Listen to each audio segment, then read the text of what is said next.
Okay, again, when I review a lot of the comic book stuff and maybe even some of the deeper geeky stuff, I tend to give my overall thoughts at the beginning and then have a really big spoiler section separated by a couple of breaks, okay?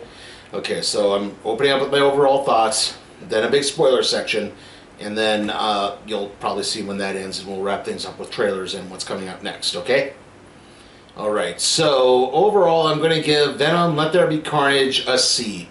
I think there's some improvements over this. I think the story is a little bit better than the first one. It's not quite as stubbornly maudlin or dreary.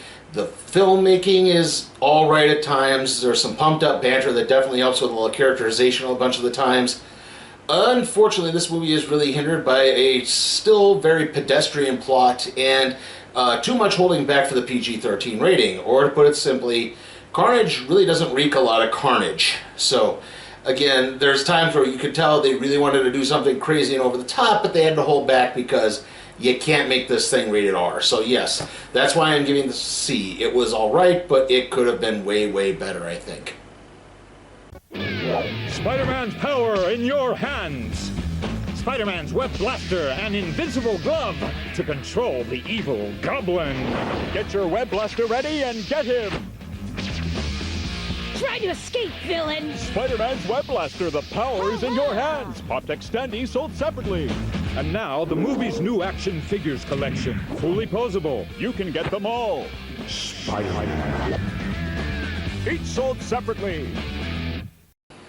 Okay, again, this is the spoiler section, so you've been warned. Alright, so basically, yeah, it's just Venom and Carnage. There's not really too much in the way of major depth. They do add some backstory with this. They show Carnage at this home for basically juvenile delinquents. It's later expanded on that he killed his abusive family, and they got, or his father at least, dropped him off. You know, he killed his grandmother and mother, and his father dropped him off at this home for wayward children. It's basically a reform school where he bonds with a woman named Frances Barristan, who becomes Shriek, who, you know, they even describe her as a mutant as this is happening, so that does lead to some interesting questions. But soon after, she gets sent off to the Ravencroft Institute, and this is what kind of fuels his thirst for Carnage even more, because he wants to be with her because they were in love. And as this is happening, she tries to escape, but she gets shot in the eye by an Officer Mulligan, and you know, although it seemed that she was dead, in reality she was alive and taken to Ravencroft, where she stays to this very day. Although, again, you have to laugh at the idea that Woody Harrelson, who at this point is, you know, if he's not in his 50s, he's almost in his 60s, you know, was a teenager in 1996 when he was, you know, fresh off of Cheers and doing People vs. Larry Flint. So, yeah, definitely some weird parts there. And you know, we then jump to the present where obviously he's, you know, Cassie has become this serial killer, and he is fascinated with Eddie Brock because he sees a lot of similarities between the two for some reason. He kind of gives the spiel about how his mother died in childbirth, and so he killed his mother the way Cassidy killed his mother, and his father blamed him for it. Whether or not that's entirely true, I don't really remember, but yeah, as this, the sort of subplot too is Venom and Eddie are not getting along. Venom is acting very weird. He's craving this particular chemical that's only available in chocolate and chicken and human brains, and so he's really emphasizing on wanting to eat the human brains because the chicken's just not, the chicken and chocolate are not providing enough for him. And yeah, it's surprising they don't make the revelation that Venom was pregnant at this at all. Because again, it's the idea he's going through these weird cravings and acting very moody. So, yeah, it sort of pieces it together at some point, like Michelle Williams' character Annie does at one point, because the police, you know, when everything happens, the police are interrogating Eddie, and he calls her to help him, and yeah, so she sort of, like, but they never just out and out say it. So again, that's kind of a weird point in this. And you know, like I said, basically, Cassidy gives Eddie this exclusive interview, which is supposed to help him. It's basically a way to send a coded message to Shriek that he's coming.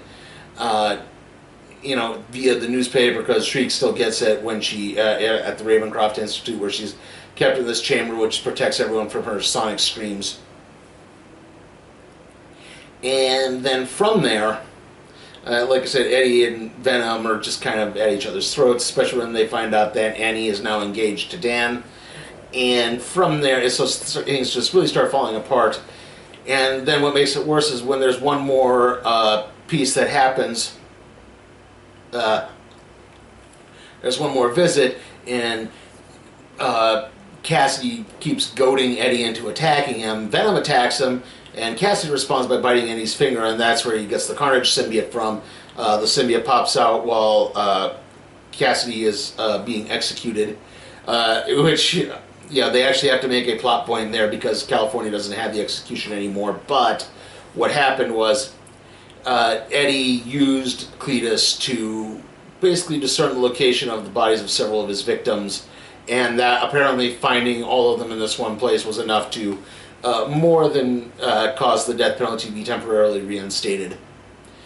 And so, because they realized Cassidy is just too dangerous, and eventually, the Carnage symbiote pops out, starts wreaking havoc, and basically when this happens, he and Cassidy make this deal, like, I'll help you if you help, but we have to, when we're done, we have to kill Eddie and Venom. And they do, like I said, later, the Carnage symbiote does refer to Venom as his father, but again, they, out of that, the whole pregnancy joke, which I think they were trying to go for, it didn't really stick. And again, that sort of brings back to the point I made earlier where, again, Carnage is this monstrous serial killer who's killing all these people, and there's whole jokes about eating people and stuff, and it's in a PG-13 movie, so you're not really going to see anything, and like I said, I think that's where this held back. If this had been something like, say, the Crank movies, where, again, it was just this balls-to-the-wall, over-the-top, exploitive monster of the film, I think this would have been a lot more enjoyable, in my opinion, because it would have had that sort of craziness to it, but it just isn't because it's held back by that PG-13 rating. And I guess given what happens at the end, which I'll get to when I get to it, that's probably why they can't have an R-rated Venom movie. So, like I said, I can understand, but I still think that's a real hindrance. Anyway, like I said, so they break Shriek out. It turns out that this detective who's been hounding Eddie the whole time for this information is actually the police officer who shot Shriek, so she wants revenge on him, and then they kind of get the idea to kidnap Annie to hold her hostage, to get Venom to come back. Like, at one point, Venom and Eddie actually break up and separate, and Venom just winds up bouncing from person to person. He goes to a rave where he sort of vents. He takes the microphone and sort of vents to the crowd and says, "Hey, but you accept me, you love me, I'm happy to be here." And however, he can't stay away from Eddie for too long. He just gets sick, and Eddie, for the most part, is okay with for the most part okay. But again, there's just this. Yeah, Eddie is. I'm trying to figure out another way to say it, sorry. Like, Venom is getting sick, but then when the police start turning things up on Eddie because, they realized, like, Cassidy and Eddie had talked a lot, so, hey, maybe there's some sort of connection here, like, did you aid in this escape attempt in any way, shape, or form? And, he has to send Annie out to find Venom, and it turns out Venom is bonded temporarily with the shopkeep owner, I think it's Mrs. Chen. And they get her to temporarily bond with Annie again to get him back to Venom, get him back to Eddie, and the two have to apologize before that starts. And then there's this whole joke when Venom sees Carnage and realizes he's red. He's like, "No, you don't understand. Red ones are really strong and dangerous." And Eddie's like, "Okay, you can just eat everyone except for because this is in a church." I know I'm kind of all over the place here. The final battle, basically. Cletus and Shriek are getting married, and so they're holding the priest hostage. They also got Detective Mulligan and Annie, and it's like, you can eat everyone except these people over there. Okay, from now on you can eat all the criminals you want. Okay, that gets them to fight, and that leads to a big fight. Eventually, because Shriek's sonic powers keep upsetting Carnage, he turns on her and attacks her, and with her dying breath, she eventually helps, and because of that, Cletus and Carnage begin fighting each other. So they're not fully bonded the way Eddie and Venom are, and that's kind of used to an advantage. Eddie turns Carnage into a brief lightning rod, then Shriek, with her dying breath, separates the two, and Cletus tries to bond back, but Eddie grabs the Carnage symbiote, or Venom actually, grabs the Carnage symbiote, eats it, and then bites off Cletus's head. And that's basically how that ends. Eddie realizes that he can't live in San Francisco anymore, so he and Venom have to go on the run.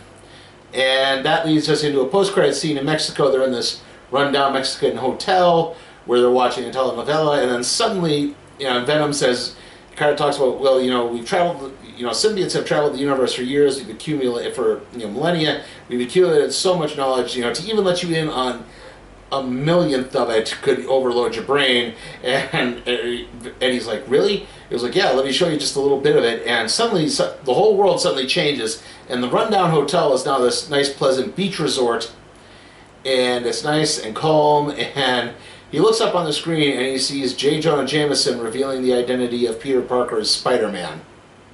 So obviously you can see where that's going now. And, like I said, overall, there's some good bits in this. Like, the whole banter of Eddie and Venom being this bickering married couple is pretty well executed. It does lead to some pretty fun moments. The twist at the end is kind of okay. The last thing I guess that would happen is Detective Mulligan is Toxin. I reviewed that Toxin series a while ago. I barely remember it because it really wasn't very good. But yeah, and so we don't know exactly where that's going, but again, obviously, is this going to play into Spider-Man? God, what's the Spider-Man No Way Home? That's it. Is this going to play into Spider-Man No Way Home? I can't say for certain. But like I said, the plot itself is pretty. Yeah, it's just like, Carnage. Cletus Cassidy becomes Carnage. He escapes. Havoc is wrought. And like I said before, the way the fact they had to hold back for the PG-13 rating is a real hindrance to this film. Like I definitely put this ahead of the original Venom, which is just really boring. And I know that some people like it in a so bad it's good way, but at least this one played a little bit more into that idea. And I think sometimes when that happens, that can be a hindrance. But I think this was actually a bonus in this case. But still, like I said, it was very middle of the road, and that's why I gave it a C. I'm in the driver's seat, Spider-Man. Smite in his battle chip. Remember, always wear your seatbelt. Too much for you? Spider-Man's no match for my Spider Slayer. No thanks, I already showered today. I'll bet the guys really flip over you. Excuse me while I get myself out of a pinch. Web Shooting Spider-Man, figures and vehicles sold separately. Okay, trailer time, and not really anything too new here. We got Antlers, again, that's the Guillermo del Toro movie about the Native American deity that's killing people. No Time to Die, which is the movie we're reviewing next week. Dune, which is out in a few weeks. Ghostbusters Afterlife, which I have no idea when that's coming out. That's still saying it's coming out in November, but I remember it being pushed back. I don't remember when that's coming out at all. I guess we did get one new trailer. That's for The Last Duel, which comes out next week. That's Ridley Scott's medieval epic. That's I don't know if it covers a true incident, but yeah. And then Halloween Kills again. That's coming out in a couple of weeks. Obviously, I'll be reviewing that. And then we ended on Eternals. So yeah, nothing terribly new. However, with all those other movies coming out in the next few weeks, we'll definitely be getting some new movies pretty soon, hopefully. From there, okay, so like I said, the next movie review is going to be No Time to Die. The video after that will be the DC Bombshells Volume 1 review. After that, we're going to have two reviews the next week. The first one will be Muppets Haunted Mansion, which I think that comes out on the 8th, right? If not, I'll put a correction right here. And then Halloween Kills, which will be after that. So yeah, and I think because Muppet Haunted Mansion, it comes out either the same day as Halloween Kills or No Time to Die. But I'm going to push the review a little bit later, so that way I don't have to put so many videos out at once. Like I said, there will probably be another Madden review. I was supposed to put out one this week, but time just got away from me. Unfortunately, that's why this video is up so kind of up a little bit later too. Like, I could have seen this on Thursday, but it just wasn't there. The only screening I could have made it to started at 8:20, and I really didn't want to start a movie at 8:20. So yeah. Okay, so yeah, we're rounding out the movie reviews with Dune on the 22nd. I don't know how exactly I'm going to review that. There might be a special like 2-part with that, so who knows. See you all next time.